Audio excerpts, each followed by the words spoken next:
ಆತ್ಮೀಯರೇ ನಮಸ್ಕಾರ. ಹೇಗಿದ್ದೀರಿ? 3 ವರ್ಷ ಜೈಲು ಶಿಕ್ಷೆ, ಒಂದಲ್ಲ ಎರಡಲ್ಲ 3 ವರ್ಷ ಜೈಲು ಶಿಕ್ಷೆ ಈಗಾಗಲೇ ಪ್ರಕಟ ಆಗಿಬಿಟ್ಟಿದೆ. ನ್ಯಾಯಾಲಯ ಆದೇಶ ಕೊಟ್ಟು ಬಿಟ್ಟಿದೆ. ಯಾರಿಗೆ? ರಾಜ್ಯಪಾಲರಿಗೆ. ಅವತ್ತು ಅವಮಾನ ಮಾಡಿದ್ರಲ್ಲ ರಾಜ್ಯಪಾಲರು, ಭಾಷಣ ಮಾಡಲಿಕ್ಕೆ ಬಂದು ಜಂಟಿ ಅಧಿವೇಶನದಲ್ಲಿ ಭಾಷಣ ಮಾಡದೆ ಹೋಗುವಾಗ ಏನೆಲ್ಲ ಆಯಿತು ಅಂತ ನೀವು ನೋಡಿದ್ದೀರಿ. ಎಂಥ ಹೈಡ್ರಾಮಾ ಆಗಿತ್ತು ಅಂತ ನೀವು ಅಬ್ಸರ್ವ್ ಮಾಡಿದ್ದೀರಿ. ರಾಜ್ಯಪಾಲರಿಗೆ ಏನು ಘೋಷಣೆ ಕೂಗಿದ್ರು, ಹೇಗೆ ಅಡ್ಡ ಹಾಕಿದ್ರು, ಏನೆಲ್ಲ ನಡೆದಿತ್ತು. ಬಹುಶಃ ರಾಜ್ಯ ವಿಧಾನಸಭೆಯಲ್ಲಿ ಕಂಡು ಕೇಳರಿಯದಂತಹ ಘಟನೆ ನಡೆದಿತ್ತು. ದೇಶಾದ್ಯಂತ ಸುದ್ದಿ ಆಗಿತ್ತು. ಆ ಪ್ರಕರಣ ಅಷ್ಟಕ್ಕೆ ಮುಗಿಲಿಲ್ವಲ್ಲ. ಅದಾದಮೇಲೆ ಕಂಪ್ಲೇಂಟ್ ಆಗಿದ್ದೆಲ್ಲ ನಿಮಗೆ ಗೊತ್ತಲ್ಲ. ಅದೇ ಈಗ ಪ್ರಕಟ ಆಗಿರೋ ತೀರ್ಪು. 3 ವರ್ಷ ಜೈಲು ಶಿಕ್ಷೆ ಆಗಿದೆ. ಯಾರಿಗೆ?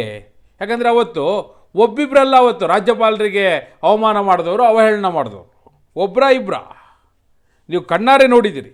ನಿಮಗೆ ಕರ್ನಾಟಕದಲ್ಲಿ ನಡೆದಂಥ ಆ ಘಟನೆಯನ್ನು ನೆನಪು ಮಾಡ್ಕೊಳ್ಳೋದಾದರೆ, ಅವತ್ತು BK ಹರಿಪ್ರಸಾದ್ ಅವರು ರಾಜ್ಯಪಾಲರಿಗೆ ಅಡ್ಡ ಹಾಕಿದರು, MLC ರವಿ ಅವರು ಅಡ್ಡ ಹಾಕಿದರು, ಶರತ್ ಬಚ್ಚೇಗೌಡ ಬೆನ್ನಿಂದೆ ಹೋಗಿದ್ರು, HK ಪಾಟೀಲ್ರು, ಪ್ರದೀಪ್ ಈಶ್ವರ್, ಎಷ್ಟು ಜನ ಘೋಷಣೆ ಕೂಗಿದವ್ರು ಯಾರ್ಯಾರು ಅವತ್ತು? ಒಬ್ಬರ ಇಬ್ಬರ. ಹೀಗಿರುವಾಗ ಸಹಜವಾಗಿ ಪ್ರಶ್ನೆ ಬರುತ್ತೆ ಕಣ್ಮುಂದೆ. ನೋಡಿ, ಬಹುಶಃ ಆ ಘಟನೆ ನಡೆಯಬಾರ್ದಿತ್ತು. ಒಂದು ರೀತಿ ಕಪ್ಪು ಚಿಕ್ಕೆ ಅನ್ನುವಂತಹ ಘಟನೆ ಅವತ್ತು ನಡೆದದ್ದು. ಆದರೆ ನಡೆದೇ ಹೋಯಿತು. ಅದರ ಪರಿಣಾಮ ಈಗ ಕಣ್ಣೆದುರಿಗೆ ಇದೆ. ನೀವು ಆಲೋಚನೆ ಮಾಡ್ಬೋದು, ಆದರೆ ನಾನು ನಿಮಗೆ ಸ್ಪಷ್ಟವಾಗಿ ಹೇಳ್ತೀನಿ ಯಾರಿಗೆ ಶಿಕ್ಷೆ ಆಗಿದೆ, ಯಾವ ಕಾರಣಕ್ಕಾಗಿ ಶಿಕ್ಷೆ ಆಗಿದೆ. ಅದರಲ್ಲೂ 3 ವರ್ಷ ಜೈಲು ಶಿಕ್ಷೆ ಅಂದರೆ ಅದೇನು ಅಡ್ಡ ಹಾಕಿದ್ದಕ್ಕೋ, ಘೋಷಣೆ ಕೂಗಿದ್ದಕ್ಕೋ, ಹೇಳಿಕೆ ಕೊಟ್ಟಿದ್ದಕ್ಕೋ, ಯಾವ ಕಾರಣಕ್ಕಾಗಿ ಹಾಗೂ ಯಾರಿಗೆ? ಎಲ್ಲ ಪ್ರಶ್ನೆಗಳಿಗೂ ಉತ್ತರ ಕೊಡುವ ಸಲುವಾಗಿ ನಾನು ಬಂದಿದ್ದೇನೆ. ಆತ್ಮೀಯರೇ, ವಾರ್ತೆ ವಿಶೇಷ ಕಾರ್ಯಕ್ರಮಕ್ಕೆ ಸ್ವಾಗತ. ನಾನು ವೀರೇಂದ್ರ ಉಪ್ಪುಂದ. 3 ವರ್ಷಗಳ ಜೈಲು ಶಿಕ್ಷೆ ಘೋಷಣೆ ಆಗಿದೆ. ನ್ಯಾಯಾಲಯದಿಂದಲೇ ಈಗಾಗಲೇ ಪ್ರಕಟ ಆಗಿದೆ. ಮ್ಯಾಜಿಸ್ಟ್ರೇಟ್ ಕೋರ್ಟ್ ಇದನ್ನು ಈಗ ಆದೇಶವನ್ನು ನೀಡಿ ಆಗಿದೆ. ತೀರ್ಪು ಹೊರಬಿದ್ದಾಗೋಗ್ಬಿಟ್ಟಿದೆ. ನೋಡಿ, ಬರೀ 3 ವರ್ಷ ಜೈಲು ಶಿಕ್ಷೆ ಅಷ್ಟೇ ಅಲ್ಲ, ಜೊತೆಗೆ ದಂಡನೂ ಹಾಕಿದ್ದಾರೆ. ಅದೆಷ್ಟು ಅಂತ ಕೂಡ ನಾನು ನಿಮಗೆ ಹೇಳ್ತೀನಿ.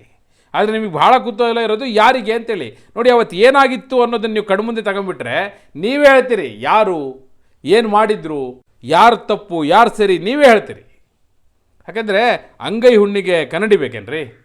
ಜನವರಿ 22ನೇ ತಾರೀಕು 2026ನೇ ಇಸ್ವಿ, ಹೋದ ತಿಂಗಳು ಜಂಟಿ ಅಧಿವೇಶನದ ಆರಂಭ, ಮೊದಲನೇ ದಿನ. ಜಂಟಿ ಅಧಿವೇಶನ ಆರಂಭ ಆಗೋದೇ ಗವರ್ನರ್ ಭಾಷಣದ ಮೂಲಕ. ರಾಜ್ಯಪಾಲ ತಾವರ್ ಚಂದ್ ಗೆಹ್ಲೋಟ್ ಅವರು ಬಂದರು. ಹಿಂದಿನ ದಿನ ಭಾಳ ಚರ್ಚೆ ಆಗಿತ್ತು. ಅವರು ಬರೋದೇ ಇಲ್ವಂತೆ, ಭಾಷಣ ಓದೋದೇ ಇಲ್ವಂತೆ, ಅಧಿವೇಶನಕ್ಕೆ ಗೈರು ಹಾಜರಾಗ್ತಾರಂತೆ, ಹಾಗೆ ಹೀಗೆ ಅಂತೇಳಿ ಭಾಳ ಸುದ್ದಿ ಆಗಿತ್ತು.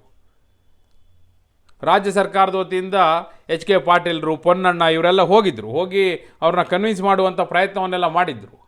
ಆಗ ರಾಜ್ಯಪಾಲರು ಏನು ಹೇಳಿದ್ರು ಅಂದರೆ, ಕೇಂದ್ರ ಸರ್ಕಾರದ VBG ರಾಮ್ಜಿ ವಿರುದ್ಧ, ಆ ಒಂದು ಕಾಯ್ದೆಯ ವಿರುದ್ಧ ನೀವೇನು 11 ಪ್ಯಾರಾಗಳನ್ನ ಇದರಲ್ಲಿ ಸೇರಿಸಿದ್ದೀರಿ, ಅದನ್ನು ತೆಗೀರಿ, ಅದನ್ನು ತೆಗೆದ್ರೆ ನಾನು ಭಾಷಣ ಮಾಡ್ತೀನಿ ಅಂತ ಹೇಳಿದರು. ಆದರೆ ರಾಜ್ಯ ಸರ್ಕಾರ ಅದಕ್ಕೆ ಒಪ್ಪಲೇ ಇಲ್ಲ. ಅದು ಸಚಿವ ಸಂಪುಟ ಅನುಮೋದಿಸಿರುವಂಥ ಭಾಷಣ ಓದಲೇಬೇಕು ಅಂತ ಪಟ್ಟಿಟ್ಕೊಂಡಿದ್ರು. ಇವೆಲ್ಲ ಗೊತ್ತು ನಿಮಗೆ. ರಾಜ್ಯ ಸರ್ಕಾರ ತನ್ನ ಪಟ್ಟು ಬಿಡಲಿಲ್ಲ. ರಾಜ್ಯಪಾಲರು ಕೂಡ ಬಂದರು, ಅಧಿವೇಶನಕ್ಕೆ ಬಂದರು, ಭಾಷಣ ಆರಂಭವನ್ನೂ ಮಾಡಿದರು. ಕೇವಲ 2 ಸಾಲು ಓದ್ಬಿಟ್ಟು ಸಭಾಧ್ಯಕ್ಷರ ಪೀಠವನ್ನು ಇಳಿದು ಹೋಗ್ಲಿಕ್ಕೆ ಶುರು ಮಾಡಿದ್ರು. ಹಾಗೆ ಹೋಗ್ಲಿಕ್ಕೆ ಶುರು ಮಾಡಿದ ಕೂಡಲೇ BJP ನಾಯಕರೆಲ್ಲ ಕೈ ಮುಗಿದು ನಮಸ್ಕಾರ ಮಾಡಿ ಕಳಿಸ್ಕೊಡ್ತಾ ಇದ್ರು. ಆದರೆ ಕಾಂಗ್ರೆಸ್ ನಾಯಕರು ಏನು ಮಾಡಿದ್ರು? ಅವರೆಲ್ಲ ಆಗ ಇದ್ದಕ್ಕಿದ್ದ ಹಾಗೆ ಮೈ ಮೇಲೆ ಆವೇಶ ಬಂದ ಹಾಗೆ ಎದ್ದು ಓಡ್ ಬಂದು ಹಾಗೆ ರಾಜ್ಯಪಾಲರನ್ನ ಅಡ್ಡ ಹಾಕಿ ಅವರಿಗೇನೋ ಅವ್ರ ವಿರುದ್ಧ ಘೋಷಣೆಗಳನ್ನ ಕೂಗಿ ಅವ್ರ ಬೆನ್ನಿಂದನೇ ಹೋಗಿ ಅಯ್ಯೋ ಮಾರ್ಷಲ್ಗಳೆಲ್ಲ ಬಂದು ರಾಜ್ಯಪಾಲರನ್ನ ರಕ್ಷಣೆ ಮಾಡಿ, ಇದ್ರ ನಡುವೆ BK ಹರಿಪ್ರಸಾದ್ ಅವರು ನಾನು ಬಟ್ಟೆ ಹರಿದೋಯ್ತು ಅಂತ ಬೇರೆ ಹೇಳ್ಬಿಟ್ಟು ಏನೆಲ್ಲ ಹೈಡ್ರಾಮಾ ಆಯಿತು ಅಂತ ನೀವು ಅವತ್ತು ಗಮನಿಸಿದಿರಿ. ಮುಖ್ಯವಾಗಿ BK ಹರಿಪ್ರಸಾದ್ ಅವರು ರಾಜ್ಯಪಾಲರ ಎದುರುಗಡೆ ಬಂದು ರಾಜ್ಯಪಾಲರನ್ನ ತಡೆಯುವಂಥ ಪ್ರಯತ್ನವನ್ನು ಮಾಡಿದರು. ಇಲ್ಲ, ನೀವು ಭಾಷಣ ಓದಿಯೇ ಹೋಗಬೇಕು ಅನ್ನುವ ನಿಟ್ಟಿನಲ್ಲಿ ಅವರು ಆ ಪ್ರಯತ್ನವನ್ನು ಮಾಡಿದರು. ಅದಕ್ಕೂ ಮೊದಲು MLC ರವಿ ಬಂದಿದ್ದರು, ಹಿಂದ್ಗಡೆ ಶರತ್ ಬಚ್ಚೇಗೌಡ ಇದ್ದರು, ಅಲ್ಲೇ ಪ್ರದೀಪ್ ಈಶ್ವರ್ ಘೋಷಣೆ ಕೂಗ್ತಾ ಇದ್ರು. ನೀವೆಲ್ಲ ಗಮನಿಸಿದಿರಿ. ಇಷ್ಟೆಲ್ಲ ಆಯ್ತಲ್ಲ. ಇಷ್ಟೆಲ್ಲ ಆದ ನಂತರ ರಾಜ್ಯಪಾಲರು ಏನು ಮಾಡಿದ್ರು? ಅವ್ರೇನು ಕೈ ಕಟ್ಕೊಂಡು ಸುಮ್ಮನೆ ಕೂರಲಿಲ್ಲ. ಅವರು ರಾಷ್ಟ್ರಪತಿಗಳಿಗೆ ಇದ್ರ ಬಗ್ಗೆ ರಿಪೋರ್ಟ್ ಕಳಿಸಿದ್ರು. ರಿಪೋರ್ಟ್ ನಥಿಂಗ್ ಬಟ್ ಕಂಪ್ಲೇಂಟ್, ಒಂದು ದೂರು ಹೋದಾಗೆ.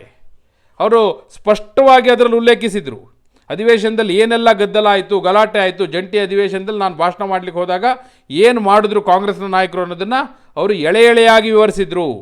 ಆಡಳಿತ ಪಕ್ಷದ ಸದಸ್ಯರು ನನ್ನ ವಿರುದ್ಧ ಘೋಷಣೆಯನ್ನು ಕೂಗಿದ್ರು ಅಂತೇಳಿ ಅದರಲ್ಲಿ ಉಲ್ಲೇಖ ಮಾಡಿದ್ರು. ಈ ವರದಿ ರಾಷ್ಟ್ರಪತಿಗಳ ಬಳಿಗೆ ಹೋಗಿತ್ತು. ಆ ಕಡೆ ರಾಷ್ಟ್ರಪತಿಗಳ ಬಳಿ ರಾಜ್ಯಪಾಲರು ವರದಿ ಕಳಿಸ್ತಿರುವಾಗಲೇ ಇಲ್ಲಿ ಅಧಿವೇಶನದಲ್ಲಿ ರಾಜ್ಯಪಾಲರ ಭಾಷಣದ ಮೇಲಿನ ವಂದನಾ ನಿರ್ಣಯ ಅದರ ಮೇಲಿನ ಚರ್ಚೆಯಲ್ಲಿ ಪೊನ್ನಣ್ಣ ಮಾತಾಡಿದರು. ಅವರು ಕೂಡ ರಾಜ್ಯಪಾಲರನ್ನು ಟೀಕೆ ಮಾಡಿದರು ಅಲ್ಲಿ ನಿಂತ್ಕೊಂಡು, ಸದನದಲ್ಲಿ ನಿಂತ್ಕೊಂಡು. ಇದು ಪ್ರಜಾಪ್ರಭುತ್ವಕ್ಕೆ ಕಪ್ಪು ಚುಕ್ಕೆ, ರಾಜ್ಯಪಾಲರಿಂದ ಕರ್ತವ್ಯ ಲೋಪ ಆಗಿದೆ, ಇದು ಸಂವಿಧಾನ ಬಾಹಿರ, ರಾಜ್ಯಪಾಲರು ರಾಷ್ಟ್ರಗೀತೆಗೆ ಅವಮಾನ ಮಾಡಿದ್ದಾರೆ, ಇದು ಅಸಂವಿಧಾನಿಕ ಅನುಚಿತ ವರ್ತನೆ, ಇವರು ಕೇಂದ್ರದ ಕೈಗೊಂಬೆ ಆಗಿದ್ದಾರೆ, ರಾಜ್ಯಪಾಲರಿಗೆ ವಿವೇಚನಾ ಅಧಿಕಾರ ಇಲ್ಲ, ಪಕ್ಷದ ಹಿತಾಸಕ್ತಿಯೇ ದೊಡ್ಡದಾಗಿದೆ, ಹಾಗೆ ಹೀಗೆ ಅಂತೇಳಿ ಒಂದ ಎರಡ, ಒಬ್ಬರ ಇಬ್ಬರ, ಎಷ್ಟು ಜನ, ಎಷ್ಟು ಮಾತುಗಳು. ಅದಕ್ಕೆ BJP ನಾಯಕರು ಕೂಡ ಅಲ್ಲೇ ಸದನದಲ್ಲಿ ನಿಂತು ಹೇಳಿದರು, ಇದು ರಾಜ್ಯಪಾಲರಿಗೆ ನೀವು ವಂದನೆ ಮಾಡ್ತಾ ಇರೋದಲ್ಲ, ನಿಂದನೆ ಮಾಡ್ತಾ ಇದ್ದೀರಿ ಅಂತೇಳಿ. ಹಾಗೆ ವರದಿ ಕೂಡ ಆಗಿತ್ತು ಪತ್ರಿಕೆಗಳಲ್ಲಿ. ಭಾಳ ದೊಡ್ಡ ಸುದ್ದಿ ಆಗಿತ್ತು ಬಿಡಿ, ಇದು ನ್ಯಾಷನಲ್ ವೈಡ್ ದೊಡ್ಡ ನ್ಯೂಸ್ ಆಗಿತ್ತು. ಇಷ್ಟೆಲ್ಲ ಆದ ನಂತರ ರಾಷ್ಟ್ರಪತಿಗಳಿಗೆ ವರದಿ ಕಳಿಸಿದ್ರು. ಇವೆಲ್ಲ ನೀವು ನೋಡಿದ್ರಿ. ಮತ್ತು ಇದು ಎಲ್ಲೋ ಆಗದೇ ಇರೋದು ಅಂತ ಏನಲ್ಲ. ಬೇರೆ ಬೇರೆ ರಾಜ್ಯಗಳಲ್ಲೂ ಬೇರೆ ಬೇರೆ ವಿಧಾನಮಂಡಲಗಳಲ್ಲೂ ಕೂಡ ರಾಜ್ಯಪಾಲರು ಬಂದಿರೋದು, ಭಾಷಣ ಮಾಡದೆ ಹೋಗಿರೋದು. ಕರ್ನಾಟಕದಲ್ಲೇ ಹಿಂದೆ HR ಭಾರದ್ವಾಜ್ ಅವರು ಭಾಷಣ ಮಾಡದೆ ಎದ್ದೋಗಿದ್ರು, ಅವೆಲ್ಲ ನೀವು ಗಮನಿಸಿದಿರಿ. ಹಾಗೆ ಬೇರೆ ಬೇರೆ ರಾಜ್ಯಗಳಲ್ಲಿ, ಕೇರಳದಲ್ಲಿ, ತಮಿಳುನಾಡಲ್ಲಿ. ತಮಿಳುನಾಡಲ್ಲಿ RN ರವಿ ಗವರ್ನರ್ ಅವರು ಕೂಡ ಜಂಟಿ ಅಧಿವೇಶನದಲ್ಲೇ ಭಾಷಣ ಮಾಡಲಿಕ್ಕೆ ಬಂದಾಗ ಇದೇ ರೀತಿ ಅವರು ಭಾಷಣವನ್ನು ಓದದೆ ಹೋಗಿದ್ರು. ಓದದೆ ಹೋಗಿದ್ರು ಅಂದರೆ ಅವ್ರು ಏನು ಮಾಡಿದ್ರು, ತಮಗೆ ಬೇಡ ಅನ್ನಿಸಿದಂಥ ಅಂಶಗಳನ್ನೆಲ್ಲ ಬಿಟ್ಟು ಉಳಿದಿದ್ದನ್ನ ಅಷ್ಟೇ ಓದ್ಬಿಟ್ಟು ಅವ್ರು ಹೋಗಿದ್ರು. ಇದನ್ನು ಕೂಡ ಅಲ್ಲಿನ ಆಡಳಿತ ಪಕ್ಷ ವಿರೋಧ ಮಾಡಿತ್ತು. DMK ಅದನ್ನು ಎಷ್ಟು ಸೀರಿಯಸ್ ಆಗಿ ತೊಗೊಂಡಿತ್ತು ಅಂದರೆ, ತೀರಾ ಇತ್ತೀಚೆಗೂ ಕೂಡ ರಾಜ್ಯಪಾಲರ ಭಾಷಣವೇ ಬೇಡ, ಅವರು ಜಂಟಿ ಅಧಿವೇಶನಕ್ಕೆ ಬಂದು ಭಾಷಣ ಮಾಡುವಂಥ ಈ ಪದ್ಧತಿಯೇ ಬೇಡ, ಇದನ್ನೇ ತೆಗೆದುಹಾಕಿ ಅಂತೇಳಿ ಸಂವಿಧಾನಕ್ಕೆ ತಿದ್ದುಪಡಿ ತರಲಿಕ್ಕೆ, ಆ ಹಿನ್ನೆಲೆಯಲ್ಲಿ ಒಂದು ಕಾಯ್ದೆಯನ್ನು ತರಲಿಕ್ಕೂ ಕೂಡ ಅವರು ಆಲೋಚನೆ ಮಾಡಿ ಚರ್ಚೆ ಎಲ್ಲ ನಡೆದು ಬಹಳ ಮುಂದುವರೆದಿದ್ರು. ಅವೆಲ್ಲವೂ ಕೂಡ ನಿಮಗೆ ಗೊತ್ತಿದೆ. ಅಂದರೆ ಎಷ್ಟರ ಮಟ್ಟಿಗೆ ರಾಜ್ಯಪಾಲರು ಹಾಗೂ ರಾಜ್ಯ ಸರ್ಕಾರದ ನಡುವಿನ ಸಂಘರ್ಷ ಯಾವ ತಾರಕಕ್ಕೆ ಹೋಗುತ್ತೆ ಅನ್ನೋದಕ್ಕೆ this is the best example. ನೀವು ಇದನ್ನು ವೆಸ್ಟ್ ಬೆಂಗಾಲಲ್ಲೂ ಕೂಡ ನೋಡಿದ್ದೀರಿ, ಕೇರಳದಲ್ಲೂ ನೋಡಿದ್ದೀರಿ, ಬೇರೆ ಬೇರೆ ರಾಜ್ಯಗಳಲ್ಲೂ ಕೂಡ ನೋಡಿದ್ದೀರಿ. ನಾನು ಇತ್ತೀಚೆಗೆ ನಡೆದಂಥ ಘಟನೆಗಳನ್ನ ಉಲ್ಲೇಖಿಸಿ ನಿಮಗೆ ಹೇಳ್ತಾ ಇದ್ದೀನಿ. ಮಹಾರಾಷ್ಟ್ರದಲ್ಲಾಗಿದೆ, ಬೇರೆ ಬೇರೆ ಹಲವು ರಾಜ್ಯಗಳಲ್ಲಾಗಿದೆ ಬಿಡಿ. ಹಿಂದೆ ನೀವು ನೋಡ್ಲಿಕ್ಕೆ ಹೋದರೆ ಕರ್ನಾಟಕದಲ್ಲೂ ಹಿಂದೆ ಹಲವು ಬಾರಿ ಈ ರೀತಿಯ ಘಟನೆಗಳು ನಡೆದದ್ದು ಕಣ್ಣೆದುರಿಗೆ ಇದೆ. ಹೀಗಿರುವಾಗ ಈಗ for the first time in the history ಜೈಲು ಶಿಕ್ಷೆ ಪ್ರಕಟ ಆಗಿದೆ. ಅದು ಕೂಡ ಒಂದಲ್ಲ ಎರಡಲ್ಲ, 3 ವರ್ಷ ಜೈಲು ಶಿಕ್ಷೆ. 3 ವರ್ಷ ಜೈಲು ಶಿಕ್ಷೆ ಮ್ಯಾಜಿಸ್ಟ್ರೇಟ್ ಕೋರ್ಟಿಂದ ಅನೌನ್ಸ್ ಆಗಿರೋದು ಶಿವಾಜಿ ಕೃಷ್ಣಮೂರ್ತಿಗೆ. ಯಾರು ಈ ಶಿವಾಜಿ ಕೃಷ್ಣಮೂರ್ತಿ? ಯಾರು? ನಾ ಹೇಳಿದ್ನಲ್ಲಿ ನಿಮಗೆ RN ರವಿ ಗವರ್ನರ್, ತಮಿಳುನಾಡಿನ ಗವರ್ನರ್, ಅವರ ವಿರುದ್ಧ ಆಕ್ಷೇಪಾರ್ಹ ಹೇಳಿಕೆ ನೀಡಿದಂತಹ ಶಿವಾಜಿ ಕೃಷ್ಣಮೂರ್ತಿ ಅವರು ಯಾವ ಲೆವೆಲಿಗೆ ಹೋಗಿದ್ರು ಅಂದರೆ, ನೀವು ಹೇಳ್ತೀನಿ, ರಾಜ್ಯಪಾಲರು ಕಾಶ್ಮೀರಕ್ಕೆ ತೊಲಗಲಿ ಎಂದಿದ್ರು. ಇಲ್ಲಿ ಇರೋದೇ ಬೇಡ, ಇವರು ಕಾಶ್ಮೀರಕ್ಕೆ ತೊಲಗಲಿ. ಭಾಷಣದಲ್ಲಿ ಸಂವಿಧಾನ ಶಿಲ್ಪಿ ಡಾಕ್ಟರ್ ಅಂಬೇಡ್ಕರ್ ಹೆಸರನ್ನು ಉಲ್ಲೇಖಿಸದೇ ಇರುವಂಥ ಇಂಥ ರಾಜ್ಯಪಾಲರು ಇಲ್ಲಿರೋದೇ ಬೇಡ, ಅವ್ರು ಕಾಶ್ಮೀರಕ್ಕೆ ತೊಲಗಲಿ ಅನ್ನುವಂಥ ಮಾತಾಡಿದ್ರು. ಅಷ್ಟೇ ಅಲ್ಲ, ಬೈದಿದ್ರು. ಅದು ಕೇಸ್ ಆಗಿತ್ತು. ಅಲ್ಲಿ ಪ್ರಕಟ ಆದಮೇಲೆ ಒಂದು ಜಡ್ಜ್ಮೆಂಟ್ ಯಾವುದಾದ್ರು ಬಂದರೆ ಆ ಜಡ್ಜ್ಮೆಂಟ್ನ ಇಟ್ಕೊಂಡು ಅಂಥದ್ದೇ ಪ್ರಕರಣ ರಾಜ್ಯದಲ್ಲೂ ನಡೆದಿದ್ರೆ ಕೋರ್ಟಿಗೆ ಹೋಗುವಂಥ ಸಾಧ್ಯತೆ ಇರುತ್ತೆ. ಕರ್ನಾಟಕದಲ್ಲೂ ಕೂಡ ರಾಜ್ಯಪಾಲರ ವಿರುದ್ಧ ಘೋಷಣೆ ಕೂಗಿದ್ದು, ಅವ್ರನ್ನ ಅಡ್ಡ ಹಾಕಿದ್ದು. ಇಲ್ಲಿ ಇನ್ನೂ ಒಂದು ಹೆಜ್ಜೆ ಹೋಗಿ ಅಡ್ಡ ಹಾಕಿಬಿಟ್ಟಿದ್ದಾರೆ, ಅವ್ರನ್ನ ತಡೆಯುವಂಥ ಪ್ರಯತ್ನ ಮಾಡಿದ್ದಾರೆ. ಅಂದರೆ ಫಿಸಿಕಲಿ ಅವ್ರನ್ನ ತಡೆಯುವಂಥ ಪ್ರಯತ್ನ ಮಾಡಿದಂಥ ಘಟನೆ ನಡೆದಿದೆಯಲ್ಲ. ಹೀಗಾಗಿ ಇಲ್ಲೂ ಕೂಡ ಕೋರ್ಟಿಗೆ ಹೋದದ್ದೇ ಆದರೆ, ನ್ಯಾಯಾಲಯದ ಕದವನ್ನು ತಟ್ಟದ್ದೇ ಆದರೆ, ಇಲ್ಲೂ ಕೂಡ ಅದೇ ರೀತಿ ಕ್ರಿಮಿನಲ್ ಕೇಸನ್ನು ಹಾಕಿದರೆ ಜೈಲು ಶಿಕ್ಷೆ ಆಗಬಹುದಾ? ಇಲ್ಲೂ ಕೂಡ ಅದೇ ರೀತಿ ಅವರಿಗೆ ಜೈಲು ಶಿಕ್ಷೆ ಆಗುವ ನಿಟ್ಟಿನಲ್ಲಿ ಕಾನೂನಿನ ಪ್ರಕ್ರಿಯೆ ನಡಿಬೇಕು ಅಂತೀರಾ? ಅಥವಾ ಆಗಿದ್ದಾಗೋಯ್ತು, ಇನ್ನದನ್ನು ಮತ್ತೆ ಹೇಳೋದ್ರಲ್ಲಿ ಯಾವುದೇ ಉಪಯೋಗ ಇಲ್ಲ, ಬಿಟ್ಬಿಡ್ಬೇಕು ಅಂತೀರಾ? ನಿಮ್ಮ ಅಭಿಪ್ರಾಯವನ್ನು ಕಮೆಂಟ್ ಮೂಲಕ ತಿಳಿಸಿ. ಹಾಗೆ ನೀವಿನ್ನೂ ವಾರ್ತೆ ಚಾನಲ್ನ ಸಬ್ಸ್ಕ್ರೈಬ್ ಮಾಡಿಲ್ಲ ಅಂದರೆ ಈಗಲೇ ಸಬ್ಸ್ಕ್ರೈಬ್ ಮಾಡಿ. ಧನ್ಯವಾದ.